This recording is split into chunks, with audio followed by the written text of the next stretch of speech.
നമുക്ക് അരവിന്ദിന്റെ മക്കളുടെ നാളത്തെ നല്ലൊരു കഥ കേട്ടാലോ? വീഡിയോ ഇഷ്ടപ്പെടുവാണെങ്കിൽ ഒന്ന് ലൈക്ക് ചെയ്ത് ഹൈപ്പ് ചെയ്യാൻ മറക്കരുതേ. അതോടൊപ്പം തന്നെ ആദ്യമായി കാണുന്നവരാണെങ്കിൽ സബ്സ്ക്രൈബ് ചെയ്യാനും മറക്കരുത് കേട്ടോ. അങ്ങനെ ഒടുവില് യമുന ആ ക്രൂരത ചെയ്യുന്നുണ്ട്. കാവേരിയുടെ ഫോണിലേക്ക് വന്ന് നിവിന്റെ കോള് കട്ട് ചെയ്തിട്ട് ഫോൺ അങ്ങോട്ട് സ്വിച്ച് ഓഫ് ചെയ്ത് വെച്ചു. യമുനയുടെ മനസ്സിൽ വല്ലാത്തൊരു കുരുട്ടുബുദ്ധിയായിരുന്നു. അങ്ങനെ ഇപ്പൊ ഈ സമയത്ത് കാവേരി ചേച്ചിയെ നിവിനേട്ടൻ വിളിക്കണ്ട, താൻ ആർക്കും വിട്ടുകൊടുക്കില്ല എന്നൊക്കെ ഒരു ചിന്തയായിരുന്നു. ഇത്രയും കാലം യമുനയുടെ മനസ്സിൽ വിശാലായിരുന്നു. പക്ഷെ വിശാല് തേച്ചെന്നറിഞ്ഞു കഴിഞ്ഞപ്പോ തന്നെ നേരെ അടുത്ത കൊമ്പിലേക്ക് കയറി പിടിച്ചു. അത് നിവിനായിരുന്നു.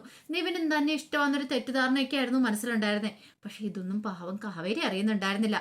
കാവേരി തന്നെ ആര് വിളിക്കാനാന്നൊക്കെ കരുതിയിട്ട് ഫോണും അവിടെ യമുനയുടെ ആ മുറിയിലിട്ടിട്ട് നേരെ അപ്പുറത്ത് പോയി കിടന്ന് നല്ല സുഖമായിട്ട് കിടന്ന് ഉറങ്ങുവാണ്. പക്ഷെ അന്നത്തെ രാത്രിയിലാണെങ്കിൽ യമുനയ്ക്ക് ഉറക്കം വരുന്നുണ്ടായിരുന്നില്ല. നാളെ ഈ സാരിയൊക്കെ ഉടുത്ത് വേണം പോവാനായിട്ട്. നിവിനേട്ടൻ എന്തായാലും കാണും. നിവിനേട്ടന് തന്നെ അത്രയ്ക്ക് ഇഷ്ടമാണ്. അതുകൊണ്ടാണല്ലോ തനിക്ക് സാരിയൊക്കെ പ്രസന്റ് ചെയ്ത് എന്നൊക്കെ ഒരു ചിന്തയായിരുന്നു യമുനയുടെ മനസ്സിൽ. അങ്ങനെ പിറ്റേ ദിവസമായി കഴിഞ്ഞപ്പോഴത്തേനും എന്ത് ചെയ്തു? യമുന രാവിലെ എഴുന്നേറ്റ് കാവേരിയുടെ അടുത്തേക്ക് ഫോൺ കൊണ്ടേ കൊടുത്തു. ഇതാ കാവേരി ചേച്ചിയുടെ ഫോണാ, ഇത് മുറിയിലിട്ടിരുന്നല്ലേ എന്നൊക്കെ പറഞ്ഞിട്ട് അങ്ങോട്ട് കൊണ്ടേ കൊടുക്കുകയാണ്. ഈ സമയത്ത് കാവേരി ഫോൺ ഓണാക്കി. ഫോൺ സ്വിച്ച് ഓഫ് ആയിട്ടിരിക്കുന്നു. ഇത് പറ്റി, ഇതെന്ത് പറ്റി? ഫോൺ സ്വിച്ച് ഓഫ് ആയി പോയല്ലോ. ശേ, ചിലപ്പോൾ എങ്ങാനും തൻ്റെ കൈതട്ടി ഓഫായി പോയതായിരിക്കും എന്നൊക്കെ കരുതിയിട്ട് ഓണാക്കി നോക്കുകയാണ്. ഓണാക്കി നോക്കുമ്പോഴത്തേനാണ് നിവിൻ്റെ കോള് കണ്ടേ. ഇതെന്ത് പറ്റി? നിവിൻ ഇന്നലെ വിളിച്ചിട്ടുണ്ടായിരുന്നല്ലോ. അല്ല, ആരാ കട്ട് ചെയ്ത് വിട്ടെ? ഓ, കട്ട് ചെയ്ത് താൻ വിട്ടിട്ടില്ല. എന്താണെങ്കിലും നിവിൻ എന്തേലും പറയാനാണോ വിളിച്ചേ? കാവേരിക്ക് അങ്ങനെ ചില സംശയങ്ങളും കാര്യങ്ങളൊക്കെ ഉണ്ടായിട്ടുണ്ടായിരുന്നു. ഈ സമയത്ത് യമുന എന്ത് ചെയ്തു?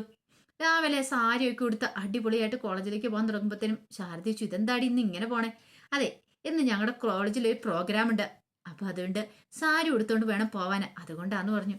അല്ല, ഇത് കൊള്ളാലോ, നല്ല സാരിയാണല്ലോ എന്ന് പറഞ്ഞു. നല്ലതാണോ? അമ്മയ്ക്ക് ഇഷ്ടപ്പെട്ടോ? എനിക്കിഷ്ടപ്പെട്ടു. ഞാൻ പറഞ്ഞില്ലേ എൻ്റെ ഒരു ഫ്രണ്ട് തന്നാന്ന് പറഞ്ഞില്ലേ എന്ന് പറഞ്ഞു. നിവൻ തന്നാന്നുള്ള കാര്യം ശാരദയോട് പറഞ്ഞില്ല. അത് പറയാൻ പറ്റാത്തതുകൊണ്ട് മാത്രമാണ് പറയണേ. പതിവിലും കൂടുതൽ നേരം കണ്ണാടിക്ക് മുന്നേ നിന്നിട്ട് ഒരുങ്ങിയിട്ടൊക്കെയാണ് യമുന പോകുന്നത്. എന്താണെങ്കിലും ഇന്ന് നിവിനെ കാണും എന്നൊക്കെ ഒരു ചിന്തയായിരുന്നു. ഈ സമയത്ത് നിവിൻ രാവിലെ ചായ കുടിക്കാണ്ട് താഴേക്ക് ഇറങ്ങി വരുമ്പോൾ സത്യനാഥനും രാജേശ്വരിയും കൂടെ സംസാരിച്ചുകൊണ്ടിരിക്കണം. അപ്പം നിവിൻ്റെ കല്യാണത്തെ കുറിച്ചാണ് സംസാരിക്കുന്നത്. നിവിൻ വന്നു കഴിഞ്ഞപ്പോഴത്തേനും സത്യാന്ന് പറഞ്ഞു, നീ ഇവിടെ ഇരിക്കടാ, കുറച്ച് കാര്യങ്ങളൊക്കെ നിന്നോട് സംസാരിക്കാനുണ്ടെന്ന് പറഞ്ഞു. എന്താ അച്ഛാ? അതെ, നിന്റെ കല്യാണക്കാര്യത്തെക്കുറിച്ച് പറഞ്ഞുകൊണ്ട് നിനക്കറിയാലോ, 22-ാം തീയതി നിന്റെ എൻഗേജ്മെന്റ്, 25-ാം തീയതി കല്യാണം. അതിന്റെ ബാക്കി കാര്യങ്ങളൊക്കെ നോക്കണം. അതിനും കൂടെ വേണ്ടിയിട്ടാണ് ഞാൻ ഇങ്ങോട്ടേക്ക് വന്നേന്ന് പറഞ്ഞു. അത് കേട്ടപ്പോൾ നിവിനാണ് വല്ലാതെയായിപ്പോയി. നിവിന്റെ മുഖം മാറുന്ന കണ്ടപ്പോൾ രാജേഷ് പറഞ്ഞു, കണ്ടില്ലേ സത്യേട്ടാ, ഞാൻ അപ്പോഴേ പറഞ്ഞില്ലേ, കല്യാണക്കാര്യത്തെക്കുറിച്ച് പറഞ്ഞിട്ടുണ്ടെങ്കിൽ ഇവന്റെ മുഖം അപ്പത്തിനും മാറും. എടാ, ഒരു കാര്യം ഞാൻ പറഞ്ഞേക്കാം, നിന്റെ മനസ്സിൽ വേറെ എന്തെങ്കിലും ഉണ്ടെ അതങ്ങോട്ട് കളഞ്ഞേക്കാൻ പറഞ്ഞു. അച്ഛനും അമ്മ ഇത് എന്ത് വർത്താനോ പറയണേ? അതെ, ജീവൻ എന്ന് പറഞ്ഞ ഒന്നേ ഉള്ളൂ. ഒരാളെ കല്യാണം കഴിക്കാന്ന് പറഞ്ഞാൽ ഇഷ്ടപ്പെട്ട് വേണം വിവാഹം കഴിക്കാനായിട്ട്. ഇഷ്ടമില്ലാതെ ഒരു പെണ്ണിന്റെ അടുത്ത് തലയിലേക്ക് വെച്ചിട്ട് വല്ല കാര്യമുണ്ടോ? എനിക്ക് രാഘവനോട് അങ്ങനെ ഇഷ്ടമേ ഇല്ല. ഞാനത് നിങ്ങളോട് തുറന്നു പറഞ്ഞു കഴിഞ്ഞു. അത് കേട്ടപ്പം സത്യം ചോദിച്ചു, പിന്നെ നിനക്ക് ആരാടാ ഇഷ്ടം? രാജേശ്വരി പറഞ്ഞു, ഇവനാ അരവിന്ദന്റെ മോളില്ലേ കാവേരി എന്ന് പറയുന്നുള്ള, അവളുടെ പിന്നാലെ നടപ്പ്.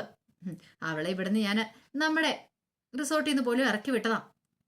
അത് കേട്ട് കഴിഞ്ഞപ്പോൾ സത്യം ചോദിച്ചു, സത്യമാണോടെന്ന് ചോദിച്ചു. അച്ഛാ, അത് പിന്നെ ഞാൻ, എടാ ഒരു കാര്യം ഞാൻ പറഞ്ഞേക്കാം, ദേ നമ്മുടെ അന്തസ്സിനും അഭിമാനത്തിനും ചേരാത്തൊരു കാര്യം എന്തെങ്കിലും നീ ചെയ്താണ്ടല്ലോ, പിന്നെ ഞാനും രാജേശ്വരിയും വേറെ ഒന്നും നോക്കത്തില്ല, പ്രായമൊന്നും നോക്കത്തില്ല, അറിയാലോ. ഞങ്ങൾക്ക് പിന്നെ അന്തസ്സും അഭിമാനം വിട്ടൊരു കളിയില്ല എന്നുള്ള കാര്യം നിനക്കറിയാലോ.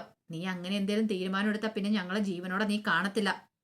അത് കേട്ടിപ്പോ നിവിന് ആകെപ്പാടെ വിഷമമായിപ്പോയി. നിവിൻ പറഞ്ഞു, അച്ഛൻ എന്തൊക്കെയാ പറയണെന്ന് ചോദിച്ചു. ഒന്നുമല്ലേലും ഇത്ര വിദ്യാഭ്യാസമുള്ള നിങ്ങൾ രണ്ടുപേരും ഇങ്ങനെയൊക്കെ പറയാൻ കുറച്ച് കഷ്ടമുണ്ട് കേട്ടോ. ഹേടാ, നിനക്കത് പറഞ്ഞാൽ മനസ്സിലാവില്ല. നിനക്ക് ആരെ വേറെ സ്നേഹിക്കാം, പക്ഷെ വിവാഹം കഴിക്കുന്ന ആരെ വേണമെന്ന് ഞങ്ങളാ തീരുമാനിക്കുന്നത്. അത് മാത്രല്ല, ജയപാലിന്റെ മോളുമായിട്ടുള്ള കല്യാണ കാര്യങ്ങളെ കുറിച്ചൊക്കെ നേരത്തെ തന്നെ പറഞ്ഞു വെച്ചിരിക്കുന്ന, ഇനി അതൊരു മാറ്റം ഉണ്ടാകത്തില്ല. എവിടെയോ കിടന്ന് ഓരോ ദരിദ്രവാസി പെണ്ണിനെ ഇങ്ങോട്ട് കൂട്ടിക്കൊണ്ട് വരാനായിട്ട് ഞങ്ങൾ ഒരിക്കലും ആഗ്രഹിക്കുന്നില്ല എന്ന് പറഞ്ഞു. ഇത് കേട്ടപ്പോൾ നീയും പറഞ്ഞു, അച്ഛാ അത് അങ്ങനെയല്ല, നീ എങ്ങനെയല്ലെന്ന് പറഞ്ഞിട്ടും കാര്യമൊന്നുമില്ല, അറിയാലോ. നിന്റെ മനസ്സിൽ എന്തേലും ഉണ്ടെങ്കിൽ അതങ്ങോട്ട് മായ്ച്ചു കളഞ്ഞാക്കാൻ പറഞ്ഞു. ഇവനാണ് സങ്കടമായിപ്പോയി. സത്യനാഥൻ എഴുന്നേറ്റ് മുറിയിലേക്ക് പോയി. പിന്നാലെ തന്നെ രാജേശ്വരി അങ്ങോട്ട് പോവാണ്.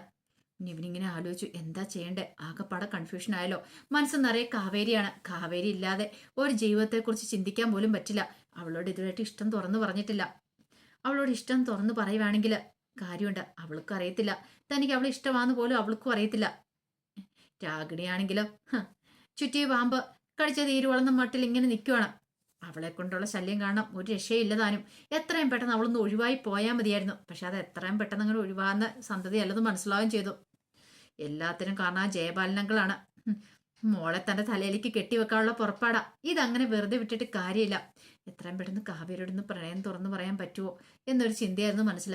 ഈ സമയത്ത് കാവേരി ആലോചിച്ചു, എന്തിനായിരിക്കും നിവിൻ വിളിച്ചിട്ടുണ്ടായിരിക്കുക. നിവിനെ ഒന്ന് തിരിച്ചു വിളിച്ചു നോക്കിയാലോ. തിരിച്ചു വിളിക്കണം. എന്തെങ്കിലും അത്യാവശ്യം ഉണ്ടെങ്കിൽ ഇനി വിളിച്ചോളും. പക്ഷെ എന്നാലും കാവേരിയുടെ മനസ്സിൽ ചില സംശയങ്ങളും കാര്യങ്ങളൊക്കെ ഉണ്ടായി. ആ സമയത്ത് സാരിയൊക്കെ എടുത്ത് നല്ല അടിപൊളിയായിട്ടാണ് യമുന കോളേജിലേക്ക് പോകുന്ന സമയത്ത് യമുനയുടെ മനസ്സിൽ വഴി വെച്ച് നിവിനേട്ടനെ കാണണമെന്നൊക്കെയുള്ള ചിന്തയും കൊണ്ട് ഉണ്ടായിരുന്നു. കാണുവാണെങ്കിൽ നിവിനേട്ടൻ സന്തോഷവും സാരി എടുത്ത് പോകുന്നേ. പക്ഷെ വഴിക്ക് വെച്ചൊന്നും നിവിനെ കണ്ടില്ല. അപ്പോഴേക്കും യമുനയ്ക്ക് ഭയങ്കര വിഷമമായിപ്പോയി.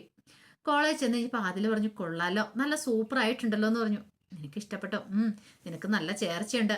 എന്താണെങ്കിലും ദേ നിവിന്റെ സെലക്ഷൻ എനിക്ക് ഇഷ്ടപ്പെട്ടെന്ന് ആദില പറഞ്ഞു. യമുന പറഞ്ഞു, അത് പിന്നെ നിവിനേട്ടന് ഇഷ്ടപ്പെട്ട് വാങ്ങി തന്നതല്ലേ എന്നൊക്കെ ഇങ്ങനെ പറയുകയും ചെയ്തു. പക്ഷെ നിവിനെ കണ്ടില്ലെന്നറിഞ്ഞപ്പോ ആദില പറഞ്ഞു, ഇന്ന് വൈകുന്നേരം തിരികെ പോകുമ്പോഴാണെങ്കിലും കാണുമായിരിക്കും. നീ വിഷമിക്കാതെ കോളേജ് വിട്ടു പോകുന്ന സമയത്താണെങ്കിലും കാണുമായിരിക്കും എന്നൊക്കെ പറഞ്ഞു. യമുന ആ ഒരു പ്രതീക്ഷയിലായിരുന്നു. യമുനയുടെ മനസ്സിൽ ഒരു തെറ്റിദ്ധാരണ കയറി കൂടിയിരിക്കുമല്ലേ നിവിന് തന്നെ ഇഷ്ടമാണെന്നുള്ള കാര്യം. ഉച്ചയായിട്ടും ഈ പറയുന്ന നിവിൻ വിളിച്ചില്ല. അപ്പം നിവിനാണെങ്കിൽ കാവേരിയെ തലേ ദിവസം വിളിച്ചിട്ട് ഫോൺ സ്വിച്ച് ഓഫ് ചെയ്ത് വെച്ചുകൊണ്ട് ആകെപ്പാട് ടെൻഷൻ ഉണ്ടായിരുന്നു. കാവേരി ഓർത്ത് ഒന്ന് വിളിച്ചു നോക്കിയാലോ എന്നൊക്കെ കരുതിയിട്ട് നിവിന്റെ ഫോണിലേക്ക് വിളിക്കുവാണ്. ഈ സമയത്ത് നിവിന്റെ അടുത്ത് രാജേശ്വരി ഉണ്ടായിരുന്നു. അപ്പം നിവിന് കോൾ എടുക്കാനായിട്ട് പറ്റിയില്ല. അമ്മയുടെ അടുത്ത് നിൽക്കുന്ന സമയത്ത് കോൾ എടുത്തിട്ടുണ്ടെങ്കിൽ പിന്നെ അതോടുകൂടി തീർന്നു. സ്വസ്ഥതയോടും സമാധാനത്തോടും സംസാരിക്കാൻ പറ്റില്ല. രണ്ടാമത് വീണ്ടും കാവേരി വിളിച്ചു കഴിഞ്ഞപ്പോഴത്തേനും നിവിൻ പറഞ്ഞു, അതെ ഞാൻ അങ്ങോട്ട് തിരികെ വിളിക്കാന്ന് പറഞ്ഞിട്ട് പെട്ടെന്ന് കോള് കട്ട് ചെയ്തു. ഈ സമയത്ത് രാജേശ്വരി ചോദിച്ചു, ആരടാ ഫോണില്? ആരുമില്ല. എന്താടാ നിനക്കൊരു പരിങ്ങൽ പോലെ? ഒന്നുമില്ലമ്മേ എന്നൊക്കെ നിവിൻ പറഞ്ഞു. രാജേശ്വരിക്ക് സംശയം, ഇനിയിപ്പോൾ അവളെങ്ങാനും ആണോ വിളിച്ചെന്നൊരു ചിന്തയായിരുന്നു. അങ്ങനെ കുറച്ച് കഴിഞ്ഞപ്പോഴത്തേനും ഫോണുമായിട്ട് പുറത്തേക്ക് വന്നിട്ട് കാവേരിയെ വിളിക്കുവാണ് നിവിന്. കാവേരി ചോദിച്ചു, എന്താ നിവിനെ എന്നെ വിളിച്ചിട്ടുണ്ടായിരുന്നു എന്ന് ചോദിച്ചു. അത് പിന്നെ ഇന്നലെ ഞാൻ എന്ന് പറഞ്ഞപ്പോഴത്തേനും കാവേരി പറഞ്ഞു, അല്ല കോള് കിടക്കുന്ന കണ്ടു. ഇന്നലെ ഞാൻ ഫോണാണെങ്കിൽ യമുനയുടെ മുറിയിൽ ഇട്ടേക്കുമായിരുന്നു, അതുകൊണ്ടാ എന്ന് പറഞ്ഞു കഴിഞ്ഞപ്പോഴത്തേനും ഇങ്ങനെ ഒരു നിമിഷം ഇങ്ങനെ സംശയമായിപ്പോയി നിവിന്. ഇനിയിപ്പം യമുനയ്ക്ക് എന്തെങ്കിലും സംശയം തോന്നി കാണുമോന്നൊരു ചിന്തയൊക്കെ മനസ്സിലുണ്ടായിരുന്നു. ആ സമയത്ത് കാവേരി ചോദിച്ചു, എന്താ നിവിൻ എന്നോട് എന്തെങ്കിലും പറയാനുണ്ടോ? എന്തിനാ വിളിച്ചെന്ന് ചോദിച്ചു. അത് പിന്നെ ഫോണിൽ കൂടെ പറയാൻ പറ്റില്ല, എനിക്ക് നേരിട്ട് കണ്ടു പറയാനുള്ള കാര്യമാണ് എന്ന് പറഞ്ഞു. നേരിട്ട് കണ്ടു പറയാനോ? അതെ. എന്നെ ഒന്ന് കാണാൻ വരുമോ? ഞാൻ പറയുന്നിടത്തേക്ക് വരുമോ എന്ന് ചോദിച്ചു. അപ്പോഴേക്കും കാവേരി പറഞ്ഞു, അതെ വെറുതെ എന്തിനാ നമ്മളായിട്ടൊരു പ്രശ്നം ഉണ്ടാക്കുന്നേ? നമ്മൾ രണ്ടുപേരും കണ്ടെന്നറിഞ്ഞിട്ടുണ്ടെങ്കിൽ അത് മതി നിവിന്റെ അമ്മ പിന്നെ പ്രശ്നം ഉണ്ടാക്കാനായിട്ട്. അതിന്റെ കാര്യമൊന്നുമില്ല നിവിനെ, വെറുതെ എന്തിനാ അവരെ കൊണ്ട് ഓരോന്നൊക്കെ പറയിപ്പിക്കണമെന്ന് ചോദിച്ചു. അപ്പോഴേക്കും നിവിൻ പറഞ്ഞു, അതല്ല എനിക്ക് കാവേരിയുടെ ചില കാര്യങ്ങളൊക്കെ സംസാരിക്കാനുണ്ട്. അപ്പോഴേക്കും കാവേരിക്ക് സംശയമായി. ഈ സമയത്ത് കാവേരി ഒന്ന് ആലോചിച്ചു. പിന്നീട് നിവിനോട് പറഞ്ഞു, നിവിൻ എന്ത് കാര്യം പറയാനുണ്ടെങ്കിലും ഫോണിൽ കൂടെ പറഞ്ഞു, അത് മതിയെന്ന് പറഞ്ഞു. അപ്പോഴേക്കും നിവിൻ ഇങ്ങനെ ആലോചിച്ചു, എങ്ങനെയാ ഫോണിൽ കൂടെ പറയുന്നേ? അവളുടെ പ്രതികരണം എങ്ങനെയായിരിക്കും? അവൾക്ക് തന്നെ ഇഷ്ടമാണോ എന്നൊന്നും അറിയത്തില്ല. ആ ഒരു ടെൻഷനോട് കൂടിയിട്ട് പറയണോ വേണ്ടയോ എന്നൊക്കെ ആലോചിച്ചുകൊണ്ട് നിവിനിങ്ങനെ നിൽക്കുക. അപ്പോൾ അതിൻ്റെ കഥകളൊക്കെയാണ് നമ്മൾ കാണാൻ പോകുന്നത്. ആ വിശേഷങ്ങൾക്കായി നമുക്ക് എല്ലാവർക്കും കാത്തിരിക്കാം കേട്ടോ. ഒരിക്കൽ കൂടി എല്ലാവർക്കും ശുഭരാത്രി നേർന്നുകൊണ്ട് നിർത്തുന്നു. നന്ദി.